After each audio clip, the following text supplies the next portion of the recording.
നമസ്കാരം, ഞാൻ ഡോക്ടർ ബ്രിജേഷ്. സ്വാഗതം കരിയർ പാത്വേയിലേക്ക്.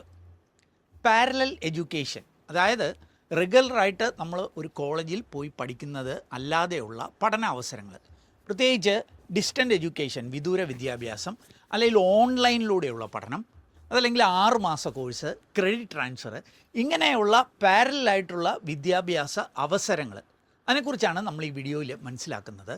പ്രത്യേകിച്ച് ഈ മേഖലയിലെ ഒരു എക്സ്പേർട്ടിൽ നിന്ന് നമുക്ക് മനസ്സിലാക്കാം ഈ മേഖലയിലെ തട്ടിപ്പുകൾ, ചതിക്കുഴികൾ ഏതൊക്കെയാണ്, അല്ലെങ്കിൽ ഇതിലെ ഈ പറഞ്ഞതിൽ ഏതൊക്കെയാണ് വാലിഡ് ആയിട്ടുള്ളത്, അല്ലെങ്കിൽ ഇങ്ങനെയുള്ള കോഴ്സുകൾക്ക് പോകുമ്പോൾ എന്തൊക്കെ കാര്യങ്ങൾ ശ്രദ്ധിക്കണം. പ്രത്യേകിച്ച് ഡിസ്റ്റൻ്റ് എഡ്യൂക്കേഷൻ, വിദൂര വിദ്യാഭ്യാസം എന്ന നല്ലൊരു അവസരം ഫുൾ ടൈമായിട്ട് റെഗുലറായിട്ട് പഠിക്കാൻ പറ്റാത്തവർക്ക് മുൻപിലുണ്ട്. അപ്പോൾ അങ്ങനെയുള്ള വിദൂര വിദ്യാഭ്യാസത്തിനുള്ള ഏറ്റവും മികച്ച യൂണിവേഴ്സിറ്റികൾ ഏതൊക്കെയാണ്, അല്ലെങ്കിൽ എങ്ങനെ അത് കണ്ടെത്താനായിട്ട് കഴിയും, കാര്യങ്ങളൊക്കെ നമുക്ക് ഒരു എക്സ്പേർട്ടിൽ നിന്ന് മനസ്സിലാക്കാം. അപ്പം നിങ്ങൾക്ക് റെഗുലറായിട്ട് പഠിക്കുവാനായിട്ട് കഴിയാത്തവരാണെങ്കിൽ, അല്ലെങ്കിൽ അങ്ങനെയുള്ള പഠനം വേണമെന്ന് ആഗ്രഹിക്കുന്നവരാണെങ്കിൽ ഉറപ്പായും ഈ വീഡിയോ പൂർണ്ണമായിട്ട് കാണുക. വീഡിയോയിലേക്ക് കിടക്കാം. അതിന് മുമ്പായിട്ട് ഈ ചാനൽ ഇതുവരെയും സബ്സ്ക്രൈബ് ചെയ്തില്ലെങ്കിൽ താല്പര്യമുണ്ടെങ്കിൽ ഒന്ന് സബ്സ്ക്രൈബ് ചെയ്യുക. വീണ്ടും സ്വാഗതം career പാത്വേയിലേക്ക്.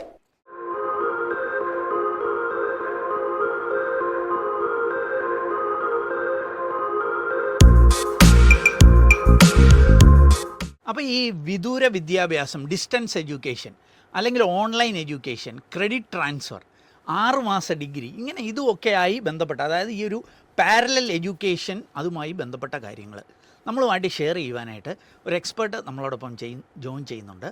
Doctor Shibu Thankachan sir Marion institute of advance studies, Kottayam ജില്ലയിലെ പൊൻകുന്നത്തുള്ള ഈ ഒരു സ്ഥാപനത്തിൻ്റെ ഡയറക്ടറാണ്. ഏതാണ്ട് 15 വർഷമായിട്ട് ഈ മേഖലയിൽ പ്രവർത്തിക്കുന്ന ഒരു വ്യക്തിയാണ്, ഒരു എക്സ്പേർട്ടാണ്. അപ്പോൾ സാറിൽ നിന്ന് ഈ കാര്യങ്ങളൊക്കെ നമുക്ക് മനസ്സിലാക്കാം. Sir, welcome to career path. Okay സാറേ, നമുക്ക് ആദ്യം അറിയേണ്ടത് ഒരു പക്ഷേ ഒരു വിദ്യാർത്ഥി അല്ലെങ്കിൽ ഒരു വ്യക്തി ഈ ഒരു ഡിസ്റ്റൻ്റ് എഡ്യൂക്കേഷനിലേക്ക് വരാൻ പല കാരണങ്ങൾ കാണും. ഒരു പക്ഷേ വീട്ടിലെ സാമ്പത്തിക സ്ഥിതി ആയിരിക്കും, അല്ലെങ്കിൽ ഒരു വർക്കിംഗ് ക്ലാസ് ആണെങ്കിൽ ഒരു റെഗുലർ പഠനത്തിന് പോകാനുള്ള സമയം കിട്ടത്തില്ല, ആരോഗ്യ പ്രശ്നമായിരിക്കും, വീട്ടമ്മയായിരിക്കാം, ആയിക്കൊള്ളട്ടെ. ഇങ്ങനെയുള്ളവർക്ക് നമ്മുടെ രാജ്യത്ത് എന്തൊക്കെ അവസരങ്ങളാണ്, അതായത് റെഗുലർ എഡ്യൂക്കേഷൻ അല്ലാതെ ഉള്ളത്, അതൊന്ന് സൂചിപ്പിക്കാം. നമുക്കിപ്പം നിലവിലുള്ളത് 2 type of ODL programme, online or distance programme. Okay, ODLന്റെ full form online distance learning എന്നുള്ളത്. ഓക്കെ, ശരി. അതിൽ ഒന്നെങ്കിൽ നമുക്ക് ഓൺലൈനിൽ കംപ്ലീറ്റ് ഓൺലൈൻ ആയിട്ട് തന്നെ പഠിക്കുകയും പരീക്ഷ എഴുതുകയും ചെയ്യും, അതായത് വീട്ടിലിരുന്നുകൊണ്ട് തന്നെ എല്ലാ കാര്യങ്ങളും നടക്കും. ഓക്കെ. മറ്റേതെന്ന് പറഞ്ഞു കഴിഞ്ഞാൽ ഒരു പർട്ടിക്കുലർ സ്റ്റഡി മെറ്റീരിയലിന്റെ ബേസിസിൽ നമുക്ക് തന്നെ സെൽഫ് ലേണിംഗ് നടത്തിയതിനു ശേഷം ഓഫ്ലൈനിൽ യൂണിവേഴ്സിറ്റി പറയുന്ന എക്സാം സെന്ററിൽ പോയി പരീക്ഷ എഴുതുന്നു. എനിക്ക് തോന്നുന്നു വർഷങ്ങളായിട്ട് ഉള്ള ഒരു സാധനമാണ് ഈ ഡിസ്റ്റന്റ് എഡ്യൂക്കേഷൻ. ഒരുപാട് നാളായിട്ട് ഉള്ളതാണ്. ഒരുപാട് സ്റ്റുഡൻസ് അതുവഴി ഈ ഓൺലൈൻ എന്ന് പറഞ്ഞാൽ ഈ കോവിഡ് സമയത്ത് നാഷണൽ എഡ്യൂക്കേഷൻ പോളിസിക്ക് ശേഷമാണ് അത് കുറച്ചുകൂടെ നന്നായിട്ട് അത് വരുന്നത്. NEP വന്നതിന് ശേഷമാണ് അത് കുറച്ച് കാര്യമായിട്ട് ഒരുപാട് യൂണിവേഴ്സിറ്റീസ് ഇപ്പോൾ ഓൺലൈനും കൂടെ ചെയ്യും. ശരി, ഓക്കെ. അപ്പോൾ സാർ ഇത് പറഞ്ഞപ്പോഴും നമ്മൾ പത്രങ്ങളിലൊക്കെ പരസ്യം കാണാറുള്ള ഒരു സാധനമാണ് 6 മാസത്തെ ഡിഗ്രി എന്നുള്ളത്. അത് എന്താണ്, അതൊന്ന് സൂചിപ്പിക്കാം. ആ വാക്കിൽ തന്നെ അതിന്റെ ഇതുണ്ട്. 6 മാസം കൊണ്ട് നമുക്ക് ആർക്കും ഒരു ഡിഗ്രി പറ്റുകയില്ല. ശരി, 6 മാസ ഡിഗ്രി എന്ന് പറയുന്നത് ഒരിക്കലും പോസിബിൾ അല്ല. അത് ഇപ്പം ഒരു ഉദാഹരണം പറഞ്ഞാൽ, ഇപ്പം നമ്മൾ ചെയ്യുന്ന യൂണിവേഴ്സിറ്റിയുടെ നോട്ടിഫിക്കേഷൻ ഈ കഴിഞ്ഞ ആഴ്ച വന്നു. ഓക്കെ. ഈ ബാച്ചിലേക്ക് അഡ്മിഷൻ എടുക്കുന്ന ഒരാൾക്ക് ഒരു കാരണവശാലും UG ആണെങ്കിൽ 3 വർഷം കൊണ്ടും മറ്റേ PG ആണെങ്കിൽ 2 വർഷം കൊണ്ടല്ലാതെ തീർക്കാൻ പറ്റുള്ളൂ. ഇത് ഒരു കാരണവശാലും ഒരു 6 മാസം കൊണ്ട് ചെയ്യണമെങ്കിൽ ഇയാളെ 2023 ജോയിൻ ചെയ്യിപ്പിച്ചിട്ട് ചെയ്യാൻ വരും. അങ്ങനെ കാണിച്ചു വേണം അങ്ങനെ ചെയ്യിക്കാം. അപ്പൊ ഞാൻ പറഞ്ഞു, അതൊരു എത്തിക്കലായിട്ട് ലീഗലല്ല. അപ്പൊ അങ്ങനെ ചെയ്താലേ അത് അങ്ങനെ വരുള്ളൂ. അതൊരിക്കലും ശരിയല്ല. എഡ്യൂക്കേഷനെ സംബന്ധിച്ചിടത്തോളം അതങ്ങനെ നമുക്ക് അക്സെപ്റ്റ് ചെയ്യാം. അത് നമുക്ക് അങ്ങ് മാറ്റി വെക്കാം. അത് ലീഗലും അല്ല, അത് നടക്കുന്ന ഒരു കാര്യമല്ല. അപ്പോൾ അതിനെക്കുറിച്ച് നമ്മൾ ചർച്ച ചെയ്യാം. പിന്നെ നമ്മൾ കാണുന്ന ഒരു സംഭവമാണ് ക്രെഡിറ്റ് ട്രാൻസ്ഫർ എന്നുള്ളത്. ഞാൻ തന്നെ നമ്മുടെ യൂട്യൂബ് ചാനലിൽ മുമ്പും വീഡിയോസ് ചെയ്തിട്ടുണ്ട്. അപ്പോൾ ക്രെഡിറ്റ് ട്രാൻസ്ഫറെ കുറിച്ച് സാറിന്റെ ഒരു അഭിപ്രായം. ക്രെഡിറ്റ് ട്രാൻസ്ഫർ വാലിഡ് ആണ്, എസ്പെഷ്യലി ചില കാര്യങ്ങൾക്ക്, ചില കോഴ്സുകൾക്ക്. ഇപ്പം BTech പോലെയുള്ള കോഴ്സുകൾക്ക് അത് ക്രെഡിറ്റ് ട്രാൻസ്ഫർ പറ്റും, കാരണം പലർക്കും പല കാരണങ്ങൾ കൊണ്ട് അങ്ങനെ. ശരി. പക്ഷേ സാധാരണ നോർമൽ ഡിഗ്രീസിന് ചിലപ്പോൾ ഇപ്പോഴത്തെ ഒരു 2000, അതായത് ഒരു BA BSc ഒന്നും കഴിഞ്ഞാൽ ചിലപ്പോൾ അത്ര പോസിബിൾ ആകണം. 17 ശേഷം അത് നടക്കും. അന്ന് കാണുന്നില്ല. ശരി. കാരണം 2017 വരെ ഈ സിസ്റ്റം ഒക്കെ ഉണ്ടായിരുന്നു. ശരി. പക്ഷേ ഈ 2017 ശേഷം മജോറിറ്റി ഓഫ് ദ യൂണിവേഴ്സിറ്റി അത് സ്റ്റോപ്പ് ചെയ്തിട്ടുണ്ട്. ബിടെക്കിന്റെ അത് ക്രെഡിറ്റ് ട്രാൻസ്ഫർ ഉണ്ട് എന്ന് പറയുമ്പോഴും ശ്രദ്ധിക്കേണ്ട ചില കാര്യങ്ങൾ കാണും. അതെന്തൊക്കെയാണ്? തീർച്ചയായിട്ടും. അപ്പം നമുക്കറിയാം അത് അതിന്റെ കണ്ടീഷൻസ് നോക്കുമ്പോൾ UGC അപ്രൂവ്ഡ് യൂണിവേഴ്സിറ്റികളോ ഇല്ല ഇൻസ്റ്റിറ്റ്യൂഷൻ ആണെങ്കിൽ മാത്രമേ ക്രെഡിറ്റ് ട്രാൻസ്ഫർ പോസിബിൾ. അതായത് നമ്മൾ പഠിച്ചതും ഇനി ട്രാൻസ്ഫർ ചെയ്യാൻ പോകുന്ന യൂണിവേഴ്സിറ്റി UGC അപ്രൂവ്ഡ് ആയിരിക്കണം. അതുപോലെ തന്നെ നമുക്ക് ഈ ക്രെഡിറ്റ് ട്രാൻസ്ഫർ എന്ന് പറയുമ്പോൾ എല്ലാവർക്കും ഒരു ധാരണ എന്ന് പറഞ്ഞാൽ അതുവരെ കിട്ടിയ ക്രെഡിറ്റ് മുഴുവൻ അപ്പുറത്തോട്ട് ട്രാൻസ്ഫർ ചെയ്ത് കിട്ടുക ഒരിക്കലും ഇല്ല. അവരുടെ സിലബസുമായിട്ട് ഇക്വേറ്റ് ചെയ്ത് അതിൽ നിന്ന് എക്സംഷൻ സബ്ജക്ട്സിന് അത് മാത്രമേ അങ്ങോട്ടേക്ക് മാറ്റാനായിട്ട് പറ്റത്തുള്ളൂ. അതായത് ഞാൻ ഇവിടെ 10 പഠിച്ചാൽ ഈ 10 അവിടെ ഉപയോഗിക്കാൻ പറ്റണമെന്നില്ല. അതേപോലെ തന്നെ കാണുന്ന ഒരു കാര്യമാണ്, ഒരു 2-3 പേപ്പർ പാസ്സായവനും അല്ലെങ്കിൽ ഒരു വർഷം 4 വർഷത്തെ കോഴ്സിൽ 1 വർഷം കഴിഞ്ഞവനും ക്രെഡിറ്റ് ട്രാൻസ്ഫർ ശ്രമിക്കുന്നുണ്ട്. അത് പോസിബിൾ അല്ല. അത് ഒരിക്കലും പറ്റില്ല. സക്സസ്ഫുൾ ആയിട്ട് ഏതെങ്കിലും ഒരു കാര്യം കംപ്ലീറ്റ് ചെയ്തിരിക്കണം. ഒന്നേ ഫസ്റ്റ് സെം ആയിരിക്കണം, ഇല്ലെങ്കിൽ 2 സെമസ്റ്റർ കംപ്ലീറ്റ് ചെയ്തിരിക്കണം, ഇല്ലെങ്കിൽ ഒരു 3rd ഇയറിലെ ഒരു 4th സെം വരെ പോയി അതിനകത്ത് 5th സെമ്മിൽ ബാക്ക്ലോഗ്സ് വന്നിട്ടുണ്ട്. അപ്പൊ അങ്ങനെ അതായത് ഒരു ഭാഗം ഒരു പകുതിയെങ്കിലും തീർത്തോനെ ബാക്കി അങ്ങോട്ടേക്ക് പോകാനുള്ള സാധ്യത.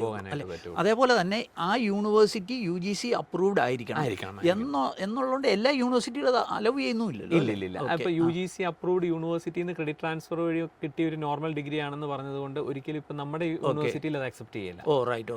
ക്രെഡിറ്റ് ട്രാൻസ്ഫർ വഴി കിട്ടിയത് കൊണ്ട് ശരി. അപ്പം ക്രെഡിറ്റ് ട്രാൻസ്ഫർ 6 months ഡിഗ്രി അതവിടെ നിൽക്കട്ടെ. ഇനി നമുക്ക് പ്രധാനപ്പെട്ട ഒരു കാര്യം എന്ന് പറഞ്ഞാൽ ഓൺലൈൻ നമ്മൾ ഡിസ്റ്റന്റ് എഡ്യൂക്കേഷൻ, വിദൂര വിദ്യാഭ്യാസം. വർഷങ്ങളായിട്ട് എനിക്ക് 5 PG ഉണ്ട്. അതിൽ 2 PG ഞാൻ വിദൂര വിദ്യാഭ്യാസത്തിലൂടെ എടുത്തതാണ്. ഓക്കെ. അപ്പം ഞാൻ എടുത്തത് ഒന്ന് പോണ്ടിച്ചേരി യൂണിവേഴ്സിറ്റിയിൽ നിന്നാണ്, ഒന്ന് ഭാരതിയാർ യൂണിവേഴ്സിറ്റിയിൽ നിന്നാണ്. ഓക്കെ. അത് 2000 മുമ്പ് എടുത്തതാണ്. ഓക്കെ. അപ്പം നമുക്ക് സാർ ആ മേഖലയിലാണ് കൂടുതൽ പ്രവർത്തിക്കുന്ന വ്യക്തി. അപ്പോൾ അതുമായി ബന്ധപ്പെട്ട് നമുക്ക് കൂടുതൽ കാര്യങ്ങളൊന്ന് സംസാരിക്കാം. നമുക്ക് ഈ വിദൂര വിദ്യാഭ്യാസം ഇത് 100% ഇന്ത്യയിൽ അംഗീകൃതമാണോ? അതിൻ്റെ വാലിഡിറ്റി റെഗുലറുമായിട്ട് ഒന്ന് കമ്പയർ ചെയ്ത് ഒന്ന് സൂചിപ്പിക്കാം. 100% അത് വാലിഡ് ആണ് ഈ ഡിസ്റ്റൻസ്. കാരണം അത് UGC തന്നെ ഡിസ്റ്റൻസ് എഡ്യൂക്കേഷൻ ബ്യൂറോയുടെ അപ്രൂവലോടെ ചെയ്യുന്ന ഒരു സിസ്റ്റമാണ്. ശരി. അത് നമ്മൾ മുന്നേ പറഞ്ഞ പല കാറ്റഗറി ഓഫ് ആൾക്കാർക്ക് വേണ്ടിയിട്ട് നമുക്ക് ഹയർ എഡ്യൂക്കേഷന് വേണ്ടി ചെയ്യുന്ന. അപ്പം അത് ഒരിക്കലും നമുക്ക് വാലിഡ് അല്ല എന്ന് വരുന്നില്ല. അപ്പോഴും ചില നോട്ടിഫിക്കേഷനൊക്കെ ചില യൂണിവേഴ്സിറ്റിയുടെ ഡിഗ്രിയൊക്കെ വാലിഡിറ്റി സംബന്ധിച്ചൊക്കെ ഇങ്ങനെ കണ്ടിട്ടുണ്ട്. അതെങ്ങനെയാണെന്ന് വെച്ച് കഴിഞ്ഞാൽ ഇപ്പോൾ സപ്പോസ് നമ്മൾ കൂടുതലും ഫോക്കസ് ചെയ്യുന്നത് സ്റ്റേറ്റ് യൂണിവേഴ്സിറ്റി. സ്റ്റേറ്റ് യൂണിവേഴ്സിറ്റിക്ക് ഒരിക്കലും UGCയുടെ അംഗീകാരം ഇല്ലാതെ ഓപ്പറേറ്റ് ചെയ്യാൻ പറ്റില്ല. ഇനി അങ്ങനെ അവർ ചെയ്തിട്ടുണ്ട്. ഇപ്പം ചില യൂണിവേഴ്സിറ്റി, ഞാൻ യൂണിവേഴ്സിറ്റി മെൻഷൻ ചെയ്യുന്നില്ല എങ്കിൽ പോലും ചില യൂണിവേഴ്സിറ്റിയുടെ കേസുകളിൽ നമ്മൾ പത്രങ്ങളിലൊക്കെ കണ്ടിട്ടുണ്ട് UGC അംഗീകാരം ഇല്ലാതെ ഡിഗ്രി. പക്ഷെ അങ്ങനെയുള്ളവർക്ക് ഒന്നെങ്കിൽ അവർക്ക് ഏതെങ്കിലും ഒരു ലീഗൽ ഇതിൽ നിന്ന്, ഒരു കോർട്ടിൽ നിന്ന് ഒരു സ്റ്റേ ഓർഡറോ ഇല്ല എങ്കിൽ അതിന്റെ ഒരു ഫൈനൽ ജഡ്ജ്മെന്റ് വന്ന ഒരു കേസ് നമുക്ക് വ്യക്തമായിട്ട് അറിയാം. അതിന്റെ ഫൈനൽ ജഡ്ജ്മെന്റ് വന്ന് ആ സ്റ്റുഡൻസിന്റെ ഡിഗ്രി വാലിഡ് ആണ് എന്ന് പറഞ്ഞിട്ട് അവര് ഒരുപക്ഷെ അവര് പോകുന്ന യൂണിവേഴ്സിറ്റിയിൽ ഇരിക്കുന്ന സെക്ഷൻ ഓഫീസർ ചിലപ്പോൾ ഒരുപക്ഷെ റിജക്ട് ചെയ്യുമായിരിക്കും. പക്ഷെ ആ വ്യക്തി ലീഗലി പോയി കഴിഞ്ഞാൽ അപ്രൂവൽ കിട്ടും. അപ്പം സ്റ്റേറ്റ് യൂണിവേഴ്സിറ്റികളുടെ ഒന്നും പ്രത്യേകിച്ച് കുഴപ്പമൊന്നും സാധാരണഗതിയില്ല. പക്ഷെ പ്രൈവറ്റ് യൂണിവേഴ്സിറ്റികളുടെ ചിലപ്പോൾ ഡിസ്റ്റൻസ് ഒക്കെ അത് എപ്പോഴും ഒന്ന് ശ്രദ്ധിക്കുന്നത് നല്ലതായിരിക്കും. നമ്മളെ UGCയുടെ ചില ലിസ്റ്റ് ഓരോ വർഷം അവര് റെക്കഗ്നീഷൻ ലിസ്റ്റ് നോക്കുമ്പോൾ അതിൽ വിഡ്രോ ചെയ്ത യൂണിവേഴ്സിറ്റീസ് ഒക്കെ കാണും, ഇല്ല ബ്ലാക്ക് ലിസ്റ്റഡ് ആയിട്ടുള്ള യൂണിവേഴ്സിറ്റി. അങ്ങനെയൊക്കെ ഉള്ളത് ചെയ്യാതിരിക്കാമെങ്കിൽ, പ്രത്യേകിച്ച് ഇപ്പോഴത്തെ സാഹചര്യത്തിൽ ഈ 2020 ശേഷം പ്രൈവറ്റ് ഹയർ എഡ്യൂക്കേഷൻ ഇൻസ്റ്റിറ്റ്യൂഷൻസിനും പബ്ലിക്കിനും എല്ലാം ഒരു ഈക്വൽ കൺസിഡറേഷൻ കൊടുത്തോണ്ടാണ് മുന്നോട്ട് പോയിക്കൊണ്ടിരിക്കുന്നത്. പക്ഷെ അതിൽ എപ്പോഴും സേഫ്, നമുക്കൊരു സേഫ്റ്റി എപ്പോഴും സ്റ്റേറ്റ് ആണെങ്കിൽ എന്നാണെങ്കിലും യൂണിവേഴ്സിറ്റി അവിടെ ഗവൺമെന്റിന്റെ കീഴിലുള്ള യൂണിവേഴ്സിറ്റികളാണ്. അത് പറയുമ്പോഴും സാറിന്റെ ഒരു എക്സ്പീരിയൻസിൽ അല്ലെ സാറ് കൂടുതൽ അസോസിയേറ്റ് ചെയ്യുന്ന ഏത് യൂണിവേഴ്സിറ്റിയാണ് ഒക്കെ ഒന്ന് പറയാനായിട്ട് പറ്റുമായിരിക്കും? തീർച്ചയായിട്ടും നമ്മള് 2017 വരെ ഭാരതിയാർ യൂണിവേഴ്സിറ്റിയുടെ കോഴ്സുകളായിരുന്നു ചെയ്തുകൊണ്ടിരുന്നത്. 2017 ശേഷമാണ് നമ്മൾ അളഗപ്പ യൂണിവേഴ്സിറ്റിയിലേക്ക് മാറിയത്.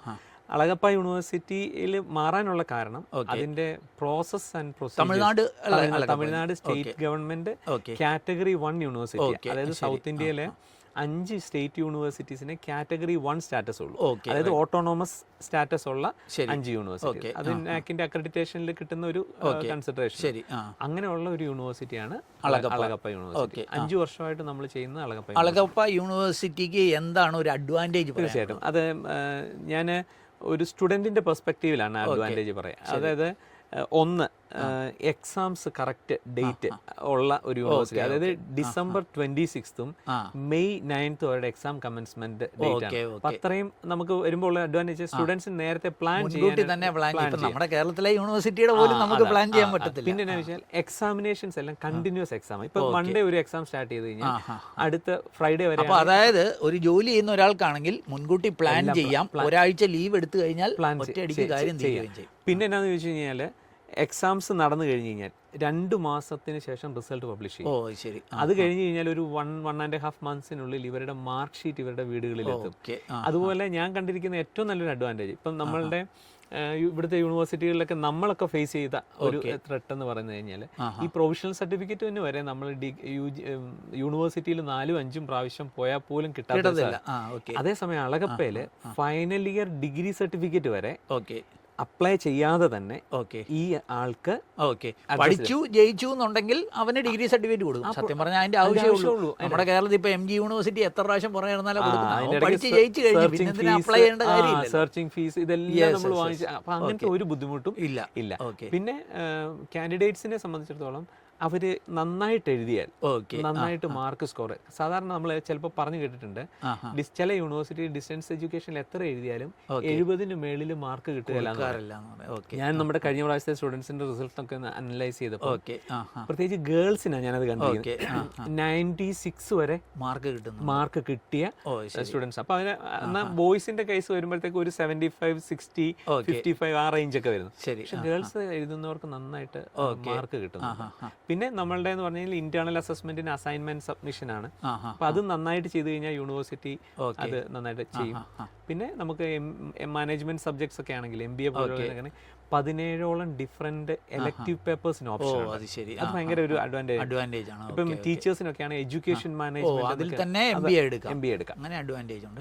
അപ്പോൾ സാറിന്റെ ഇത്രയും വലിയ എക്സ്പീരിയൻസ് എന്ന് സാറ് സൂചിപ്പിക്കുന്നത് ഒരു യൂണിവേഴ്സിറ്റിയിൽ ഡിസ്റ്റന്റ് എഡ്യൂക്കേഷൻ നമ്മൾ ഓപ്റ്റ് ചെയ്യുമ്പോൾ ഏറ്റവും ശ്രദ്ധിക്കേണ്ട കാര്യങ്ങൾ അവരുടെ പ്രോസസ്സൊക്കെ എത്രമാത്രം നല്ലതാണ് എന്നുള്ളതാണ്. അതിൻ്റെ ബേസിസിൽ സാർ സൂചിപ്പിക്കുന്നത് Alagappa is A good option അല്ലേ? അതായത് ഈ ഡിസ്റ്റന്റ് എഡ്യൂക്കേഷൻ നമ്മൾ പഠിക്കുമ്പോൾ ഇതിൻ്റെ എക്സാം സെൻറ്റേഴ്സുമായി ബന്ധപ്പെട്ട് ഒത്തിരി കൺഫ്യൂഷൻസ് ഉണ്ട്. അത് സാർ ഒന്ന് എക്സ്പ്ലെയിൻ ചെയ്യാം. ഞാൻ ഈ സ്ഥാപനം എൻ്റെ സ്വന്തമായിട്ട് ഈ സ്ഥാപനം ആരംഭിക്കും. എൻ്റെ മനസ്സിലുള്ള ഒരു വലിയൊരു ത്രെട്ടാകാൻ സാധ്യതയെന്ന് ഞാൻ കണ്ട ഒരു കാര്യമാണ് ഈ സ്റ്റുഡൻസ് ഇവിടെ പരീക്ഷ എഴുതിക്കൊണ്ടിരുന്ന ഇത്രയും നാളെ എക്സാം എഴുതിക്കൊണ്ടിരുന്ന ആൾക്കാർ ഇനി തൊട്ട് വെളിയിൽ പോയി പരീക്ഷ എഴുതണം എന്ന് പറയുമ്പോൾ പക്ഷെ നമുക്ക് അവരോട് വളരെ ക്ലിയർ ആയിട്ട് അതൊന്ന് ക്ലാരിഫൈ ചെയ്ത് കൊടുക്കാൻ പറ്റിയാലും അതേപോലെ തന്നെ ഇവർക്കൊരു സപ്പോർട്ട് ആ കാര്യത്തിൽ ഒരു അസിസ്റ്റൻസും കൊടുക്കാൻ പറ്റിയാൽ ശരി, അതിന്റെ പേരിൽ നമുക്ക് വന്നിരിക്കുന്ന ഒരു അഡ്മിഷൻ പോലും ഇതുവരെ പോയിട്ടില്ല. അതായത് അതൊന്ന് ക്ലാരിഫൈ ചെയ്യുക. നമ്മുടെ ഇപ്പം തമിഴ്നാട്ടിലെ ഒരു യൂണിവേഴ്സിറ്റിയാണ് അളഗപ്പ. അപ്പൊ അതിന്റെ ജൂറിസ്ഡിക്ഷനിൽ ഉള്ളിടത്തെ പരീക്ഷ ആ യൂണിവേഴ്സിറ്റി ആ പർട്ടിക്കുലർ എക്സാമിന് തരുന്ന എക്സാം സെന്ററിന്റെ ലിസ്റ്റ് ഉണ്ട്. ആ എക്സാം സെന്ററുകളിൽ മാത്രമേ പരീക്ഷ, അതായത് യൂണിവേഴ്സിറ്റിയുടെ വെബ്സൈറ്റിൽ നോക്കുമ്പോൾ രജിസ്റ്റർ ചെയ്യാൻ നേരത്ത് കാണുന്ന എക്സാം സെന്റേഴ്സ് ഏതാണോ അത്, അല്ലാതെ ഇവിടെ എവിടെ ഇരുന്ന് എഴുതിയാലും ആ എക്സാംസ് വാലിഡ് അല്ല. അതേപോലെ തന്നെ ഇവരുടെ രജിസ്ട്രേഷനും നടക്കേണ്ടത് ഈ ടെറിട്ടറിക്കകത്ത് തന്നെയായിരിക്കും. അപ്പൊ ഇങ്ങനെ പോകുന്ന ഒരു സംവിധാനത്തിലെ പഠിക്കാവുള്ളൂ. അതിന് എക്സംഷൻ കൊടുക്കുന്ന ചില രീതികളുണ്ട്. അത് നമ്മൾക്ക് എപ്പോഴും ഒരു അഡ്വാൻറ്റേജ് പോലെ തോന്നും, പക്ഷെ അതൊരിക്കലും അഡ്വാൻറ്റേജ്. അങ്ങനെ ഒരു സപ്പോർട്ട് എന്തായിരിക്കും നമ്മുടെ സ്ഥാപനത്തിന്റെ ഭാഗത്ത് നിന്ന് കൊടുക്കുക? തീർച്ചയായിട്ടും കഴിഞ്ഞ വർഷങ്ങളിൽ നമ്മൾ ചെയ്തുകൊണ്ടിരിക്കുന്നതാണ് അത്. ഒന്ന്, ഈ എക്സാം സെന്ററിനകത്ത് പ്രത്യേകിച്ച് ഗേൾസ് ഒക്കെ ആണെങ്കിൽ അവർക്ക് സേഫ് ആയിട്ടുള്ള അക്കോമഡേഷൻ നമ്മൾ അറേഞ്ച് ചെയ്ത് കൊടുക്കുന്നുണ്ട്. പിന്നെ അതുപോലെ തന്നെ ബോയ്സിനാണെങ്കിലും ഗേൾസിനാണെങ്കിലും നമുക്ക് കഴിഞ്ഞ 5 വർഷമായിട്ട് നമ്മളോട് അസോസിയേറ്റ് ചെയ്ത് നിൽക്കുന്ന ഹോട്ടൽസും റെസിഡൻസികളും ഉണ്ട്. അവിടെ എല്ലാം ചെയ്യും. പിന്നെ അതുപോലെ തന്നെ അവർക്ക് അവിടുന്ന് വേണമെങ്കിൽ എന്തെങ്കിലും ട്രാൻസ്പോർട്ടേഷൻ ഫെസിലിറ്റി വേണമെങ്കിൽ അറേഞ്ച് ചെയ്യുന്നുണ്ട്. ഫുഡ് ഇപ്പൊ നമുക്കറിയാം തമിഴ്നാടൊക്കെ ആകുമ്പോഴത്തേക്കും ആൾക്കാർക്ക് പിള്ളേർക്ക് പലർക്കും ബുദ്ധിമുട്ടുകൾ ഉണ്ടാക്കും. അപ്പൊ അങ്ങനെയുള്ളപ്പോൾ നമുക്ക് ഈ ഫുഡിന്റെ ഒരു സർവീസ് അതും നമ്മൾ അവിടെ അവൈലബിൾ ആക്കി കൊടുക്കും. അങ്ങനെ ഏത് രീതിയിലൊക്കെ ഒരു സ്റ്റുഡന്റ് അഡ്മിഷൻ എടുത്താൽ അവസാന ആളുടെ ഡിഗ്രി സർട്ടിഫിക്കറ്റ് കൈ കിട്ടി എന്നിടം വരെയുള്ള കംപ്ലീറ്റ് സർവീസ് നമ്മുടെ ഈ ഭാഗത്ത് ഇത് എക്സാംസ് മീൻസ് അക്കാഡമിക് ആയിട്ടും നോൺ അക്കാഡമിക് ആയിട്ടുള്ള എല്ലാ കാര്യത്തിനകത്തും. ഇനി സപ്പോസ് ഈ ആളുടെ ഒരു ഡിഗ്രി സർട്ടിഫിക്കറ്റ് വന്നു, അതിലൊരു നെയിം കറക്ഷൻ ഉണ്ടെന്നിരിക്കും, അതിനും ഇയാള് ശരിക്കും ഇത് കാരക്കുടി എന്ന് പറഞ്ഞ സ്ഥലത്താണ് ഇവിടുന്ന് മധുരയിൽ നിന്ന് വീണ്ടും ഒരു 100 കിലോമീറ്റർ. അപ്പൊ അവിടെ പോകണ്ട, അതെല്ലാം നമ്മൾ തന്നെ ചെയ്തു. അപ്പൊ അതൊക്കെ എക്സ്ട്രാ ഫീസ് വരുമോ? എല്ലാം നമ്മുടെ ഈ യൂണിവേഴ്സിറ്റിയുടെ ഈ ട്യൂഷൻ ഫീസിൽ. അപ്പം സാറ് പറഞ്ഞു വരുന്നത് അഡ്മിഷൻ കൗൺസിലിംഗ് മുതൽ പ്ലേസ്മെന്റ് സപ്പോർട്ട് വരെയുള്ള ഫുള്ള് കാര്യമില്ല. നമുക്ക് നമ്മുടേതായ ഒരു റിക്രൂട്ട്മെന്റ് ഹബ് ഉണ്ട്. അതില് നമ്മൾ അങ്ങനെ ഒരു ഗ്രൂപ്പ് ക്രിയേറ്റ് ചെയ്തിട്ട് നമ്മൾ നടത്തുന്ന റിക്രൂട്ട്മെന്റ് ഡ്രൈവുകളിൽ ഈ സ്റ്റുഡൻസിന് പാർട്ടിസിപ്പേറ്റ് ചെയ്യാനുള്ള സപ്പോർട്ട്. അപ്പൊ അങ്ങനെയാണെങ്കിൽ സാറിന്റെ നമ്പർ ഞാൻ വീഡിയോയിൽ നൽകാം. തീർച്ചയായിട്ടും താല്പര്യമുള്ളവർക്ക് സാറിനെ കോൺടാക്ട് ചെയ്യാം. നിങ്ങൾ ഈ ഡിസ്റ്റന്റ് എഡ്യൂക്കേഷൻ താല്പര്യങ്ങളൊക്കെ ഉണ്ടെങ്കിൽ സാറിൻ്റെ മെരിയൻ ഇൻസ്റ്റിറ്റ്യൂട്ട് ഓഫ് അഡ്വാൻസ് സ്റ്റഡീസിനെ കോൺടാക്ട് ചെയ്യാം. ഞാൻ വീഡിയോ ഡിസ്ക്രിപ്ഷൻ ഒരു ലിങ്ക് നൽകിയേക്കാം. അപ്പോൾ ആ ലിങ്കിൽ താല്പര്യമുള്ളവരൊന്ന് രജിസ്റ്റർ ചെയ്താൽ നമ്മുടെ ഭാഗത്ത് നിന്ന് അവരെ കോൺടാക്ട് ചെയ്ത് ആ ഡീറ്റെയിൽസ് ഒക്കെ ഒന്ന് പറഞ്ഞു കൊടുക്കുക, ഈ ഡിസ്റ്റന്റ് എഡ്യൂക്കേഷൻ താല്പര്യമുള്ളവർ. അപ്പോൾ അതുമായി ബന്ധപ്പെട്ട് 2-3 ചോദ്യങ്ങൾ എനിക്ക് ഇനിയുണ്ട്. എത്ര ഫീസൊക്കെ ഏകദേശം ഇങ്ങനെയുള്ള ഈ പഠനങ്ങൾക്ക് വേണ്ടി വരും? നമ്മൾ അവിടെ ചെയ്യുന്നതിൽ MBA ആണ് നമ്മൾ കൂടുതലും അഡ്മിഷൻസ് വരുന്നത്. MBA ചെയ്യാനാണെങ്കിൽ നമുക്കൊരു 28,500 ആ റേഞ്ച് വരും പെർ ഇയർ. അതായത് ഒരു MBA തീർക്കണേ ഒരു 50,000 രൂപ ഇടയ്ക്ക് അത്ര. പിന്നെ ഈ സാധാ നോർമൽ PG ആണെങ്കിൽ 17,500 MAO 40,000 രൂപയ്ക്ക് താഴെ അങ്ങനെയുള്ള ഡിഗ്രികൾ. പിന്നെ UG ആണെങ്കിൽ 12,500. അപ്പൊ അത് 3 ഇയർ വരും. അപ്പൊ ഒരു 36,000 അറൗണ്ട്. അപ്പൊ അത്രയും ചിലവേ ആകെ വരുന്നുള്ളൂ. പിന്നെ എന്താ വെച്ച് കഴിഞ്ഞാൽ ഇവരുടെ എക്സാം ഫീസ് ഇവർ സെപ്പറേറ്റ് ആണ്. പക്ഷേ അളഗപ്പ യൂണിവേഴ്സിറ്റി ഞാൻ കണ്ടിരിക്കുന്ന ഒരു അഡ്വാൻറ്റേജ് ഇവരുടെ എക്സാം ഫീസ് കമ്പാരിറ്റീവ്ലി വളരെ കുറവാണ്. ഒരു പക്ഷേ സാറിന് അറിയായിരിക്കും, സാർ എക്സാം ഫീസ് അടച്ചപ്പോൾ ചിലപ്പോൾ 4,000 5,000 ഒക്കെ അടച്ചു. ഇവിടെ എന്ന് പറഞ്ഞാൽ ഒരു സെമസ്റ്ററിന്റെ എക്സാം ഫീസ് എന്ന് പറഞ്ഞാൽ 1,700. കമ്പയർ ചെയ്യുമ്പോൾ എല്ലാ പേപ്പേഴ്സും അതിന്റെ postal charge include everything, even provisional സർട്ടിഫിക്കറ്റിന്റെ വരെ വരുമ്പോൾ പോലും അത്രയും. ഇത് സെമസ്റ്റർ സിസ്റ്റം അല്ലേ? അല്ലെ, സെമസ്റ്റർ ആണ്. വർഷത്തിൽ 2 പ്രാവശ്യം എക്സാം. അതായത് ആനുവൽ പാറ്റേൺ ഓൾറെഡി സ്റ്റോപ്പ് ചെയ്തു. എല്ലാ ടൈപ്പ് ഓഫ് എഡ്യൂക്കേഷൻ റെഗുലറും എല്ലാം ഈ സെമസ്റ്ററിലാകണം. അത് ക്രെഡിറ്റ് ബേസ്ഡ് ആയിരിക്കാൻ വേണം. CBCS പാറ്റേണിൽ പോകുന്ന സിസ്റ്റമാണ്. എല്ലാ 6 മാസം കൂടുമ്പോൾ എക്സാം ഉണ്ടാവും. ഇനി സപ്പോസ് നമുക്ക് ഇവിടെ കൊടുക്കാൻ പറ്റുന്ന ഒരു കാര്യം എന്താ വെച്ച് കഴിഞ്ഞാൽ, ഈ സ്റ്റുഡന്റിന് 6 മാസത്തിൽ എക്സാം എഴുതാൻ പറ്റിയില്ല, അടുത്ത 2 സെമസ്റ്ററും കൂടെ ഒരുമിച്ച് പോയി 5 ദിവസം കൊണ്ട് എഴുതിയെടുക്കാൻ പറ്റും. കാരണം ഫോർനൂൺ ആഫ്റ്റർനൂൺ ഒരു സെമസ്റ്ററിൽ എത്ര പേപ്പേഴ്സ്? ഇപ്പൊ MBA ആണ് 5 പേപ്പർ, നോർമൽ PG ആണ് 4 പേപ്പർ, UG ആണെങ്കിലും 4. അപ്പൊ 2 ആഴ്ച ഒന്നിച്ച് സ്പെൻഡ് ചെയ്താൽ മൊത്തത്തിൽ ഇവർക്ക് എഴുതിയെടുക്കാം. അത് വേണ്ട, അതിന് ഈ പറയുന്ന ഇപ്പൊ 5 ദിവസം ഉള്ളെങ്കിൽ 5, കാരണം ഫോർനൂൺ ആഫ്റ്റർനൂൺ ആയിട്ട് അങ്ങനെ വരും. അപ്പൊ ശരിക്കും പറഞ്ഞാൽ 5 ദിവസം കൊണ്ട് 2 നടക്കും. ഓക്കെ. അപ്പൊ ഇതിന് ക്ലാസ്സുകൾ അങ്ങനെ കോണ്ടാക്ട് ക്ലാസ് അങ്ങനെ വല്ലതും ഉണ്ടോ? മെറ്റീരിയൽസ് എങ്ങനെയാണ്? എല്ലാത്തിനും യൂണിവേഴ്സിറ്റി പ്രിസ്ക്രൈബ് ചെയ്യുന്ന സ്റ്റഡി മെറ്റീരിയൽ നമ്മൾ പ്രൊവൈഡ് ചെയ്യും. അത് യൂണിവേഴ്സിറ്റിയിൽ നിന്ന് കിട്ടിയില്ലെങ്കിൽ നമ്മൾ തന്നെ അത് അറേഞ്ച് ചെയ്ത് കൊടുക്കും. അത് സ്റ്റുഡന്റിന്റെ വീട്ടിൽ കൊടുക്കും. സാധാരണ നമ്മൾ സ്റ്റുഡൻസിനോട് ഒരു വാക്ക് ഇൻ നമ്മുടെ ഇൻസ്റ്റിറ്റ്യൂഷനിൽ വന്ന് കളക്ട് ചെയ്യാൻ പറയാറുണ്ട്. പിന്നെ ഇവർ ഈ സ്റ്റഡി മെറ്റീരിയൽ പ്രിപ്പയർ ചെയ്യുന്ന സമയത്ത് ഇവർക്ക് എന്തെങ്കിലും ഡൗട്ട് ക്ലാരിഫിക്കേഷനോ, ഇനി അതല്ല അവർക്ക് എന്തെങ്കിലും ഇപ്പൊ നമുക്കറിയാം ചില മാത്തമാറ്റിക്സ് സബ്ജക്ട്സ് QT അതുപോലെ തന്നെ അക്കൗണ്ടിങ് സബ്ജക്ട്സുകൾക്കൊക്കെ അവർക്കൊരു സപ്പോർട്ട് വേണമെന്നുണ്ടെങ്കിൽ തീർച്ചയായിട്ടും നമ്മൾ ഒരു ട്യൂഷൻ പോലെയുള്ള ഒരു സപ്പോർട്ട് അറേഞ്ച്മെന്റ് ചെയ്തു കൊടുക്കും. അത് ശരി. ഓക്കെ. അപ്പോൾ ഒരു എൻഡ് ടു എൻഡ് സർവീസസ് നമ്മുടെ ഭാഗത്ത് വരുന്നുണ്ട്. ഇതിന്റെ അഡ്മിഷൻ ടൈം ഒക്കെ എങ്ങനെയാണ്? അഡ്മിഷൻ നമുക്ക് 2 ഇയർ ഉണ്ട്. ഒരു വർഷത്തിൽ 2 അഡ്മിഷൻ ഉണ്ട്. ഒരു അക്കാഡമിക് ഇയർ അഡ്മിഷനും ഉണ്ട്, കാലണ്ടർ ഇയർ അഡ്മിഷനും ഉണ്ട്. അക്കാഡമിക് എന്ന് പറഞ്ഞു കഴിഞ്ഞാൽ അവർക്ക് മെയ്യിൽ എക്സാം എഴുതാം. ആ മെയ് എക്സാമിന്റെ ബാച്ചിന്റെ അഡ്മിഷൻ കഴിഞ്ഞു കഴിഞ്ഞാൽ ഉടനെ പിന്നീട് വരുന്നതെല്ലാം കലണ്ടറിന്റെയാണ്. ആ കലണ്ടർ ഇയറുകാർക്ക് ഡിസംബറിൽ എക്സാം എഴുതാം. അപ്പം ഇതിങ്ങനെ കണ്ടിന്യൂസ് ആയിട്ടുള്ള ഒരു പ്രോസസ്സാണ്. അപ്പം മെയ് ജോയിൻ ചെയ്ത ആൾക്കാര്, മെയ് ബാച്ച് ജോയിൻ ചെയ്ത ആൾക്കാര് സെക്കൻഡ് സെം എഴുതുമ്പോൾ ഡിസംബർ ബാച്ചുകാർ ഫസ്റ്റ് സെം എഴുതും. അതിങ്ങനെ നടന്നുകൊണ്ടേയിരിക്കും എന്നുള്ളതാണ്. ഓക്കെ. അപ്പം ഇനി ഇതിനകത്ത് എന്തെങ്കിലും ഒരു ബേസിക് മാർക്ക് ക്രൈറ്റീരിയ ഉണ്ട്. ഇപ്പോൾ എനിക്ക് PG ചെയ്യണം, ഡിഗ്രിക്ക് ഇത്ര പെർസെൻറ്റേജ് മാർക്ക് വേണം, അല്ലെ +2 ഇത്രയൊക്കെ എടുക്കാൻ പറ്റും, അങ്ങനെ എന്തെങ്കിലുമൊക്കെ? അതിനകത്ത് PG ചെയ്യണമെങ്കിൽ നോർമൽ എല്ലാ യൂണിവേഴ്സിറ്റിയും ഫോളോ ചെയ്യുന്ന പോലെ തന്നെ 50% ഓക്കെ ഉണ്ടെങ്കിൽ ഈ ചില യൂണിവേഴ്സിറ്റി ഇപ്പം SC ST അങ്ങനെയൊക്കെ ഉള്ളവർക്ക് ചില എക്സംഷൻ അപ്പം 50 ആണെങ്കിൽ 45% മതി. UGക്ക് 40% മതി. അതായത് +2-ന് 40% ഉള്ളവർക്ക് ഡിഗ്രിക്ക്. പിന്നെ ഒറ്റ വാക്കി പറഞ്ഞു കഴിഞ്ഞാൽ പ്രൊവിഷണൽ സർട്ടിഫിക്കറ്റ് ഉള്ള UG അല്ല, ഞാൻ PGയുടെ കാര്യം, ശരി, പ്രൊവിഷണൽ സർട്ടിഫിക്കറ്റ് ഉള്ള ഇഷ്യൂ ചെയ്യുന്ന ഏത് ഇതിനും, അതായത് ഒരു 45% വേണമെങ്കിലും ചെയ്യാൻ പറ്റും.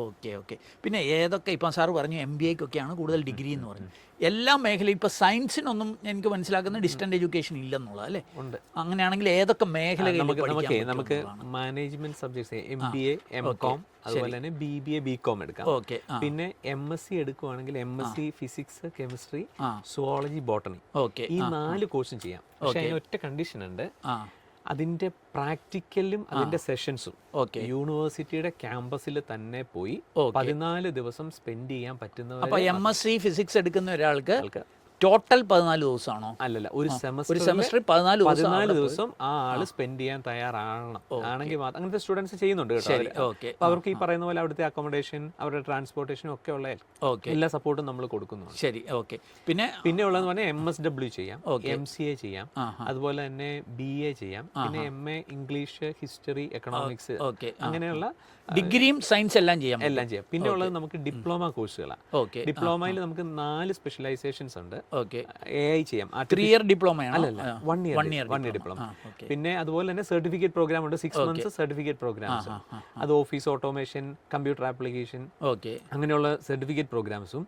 ഡിപ്ലോമ ഇപ്പം Montessori education, artificial intelligence, computer application, പിന്നെ സൈബർ സെക്യൂരിറ്റി, ഇങ്ങനെ 4 ഡിപ്ലോമ കോഴ്സുകളും ചെയ്യാനായിട്ടുള്ള ഓപ്ഷൻസ് ഉണ്ട്. Okay, right. അപ്പം ഈ തിരക്കുള്ളവർ അല്ലേ, അവർക്കെല്ലാം ഒരു എക്സ്ട്രാ ഓപ്ഷൻ ആണ് ഈ ഡിസ്റ്റന്റ് എഡ്യൂക്കേഷൻ എന്നുള്ളത്. അത് വളരെ നന്നായിട്ട് ചെയ്തുകൊണ്ടിരിക്കുന്ന വളരെ റെഗുലർ സ്ഥാപനങ്ങളിലേക്കാളും എനിക്ക് ഒരുപാട് സ്ഥാപനം, ഒരു 10,000 സ്റ്റുഡൻസ് ഒക്കെ ഒരു വർഷം എൻറോൾ ചെയ്ത് പോകുന്ന സ്ഥാപനങ്ങൾ, അത്രയും നന്നായിട്ട് പോയിക്കൊണ്ടിരിക്കുന്ന ഒരുപാട് സ്ഥാപനങ്ങളുണ്ട്. അതിലൊന്ന് ആണ് Marion institute of advance studies അല്ലേ? ഈ ഒരു കാര്യം ഉള്ളത്, ഈ ഡിസ്റ്റന്റ് എഡ്യൂക്കേഷൻ ടഫാണോ, പഠിച്ചെടുക്കാൻ ബുദ്ധിമുട്ട്? കാരണം ഈ പല തിരക്കിലുള്ളവരായിരിക്കും ഇതിന് വരുന്നത്, അവർക്ക് ഇതൊക്കെ പാസ്സാകാനായിട്ട് പറ്റും. ഈ നമ്മുടെ ഇവിടെ പല അണത്തിക്കൽ കാര്യങ്ങൾ സംഭവിക്കുന്നത് ഇത് ടഫാണെന്നുള്ളൊരു തെറ്റിദ്ധാരണയല്ല. ഒരിക്കലും ഇത് ടഫല്ല. ഒരു നമ്മൾ റെഗുലർ ഒരു കോഴ്സിന് എടുക്കുന്നതിന്റെ ഒരു 50% എഫേർട്ട് എടുക്കാമെങ്കിൽ ഡിസ്റ്റൻസ് എഡ്യൂക്കേഷൻ വളരെ ഈസി ആയിട്ട് പോകും. ഇനി നമ്മുടെ ഇതിന്റെ ഒരു മാർക്കിംഗ് പാറ്റേൺ നോക്കാം, 75-25 ആണ്.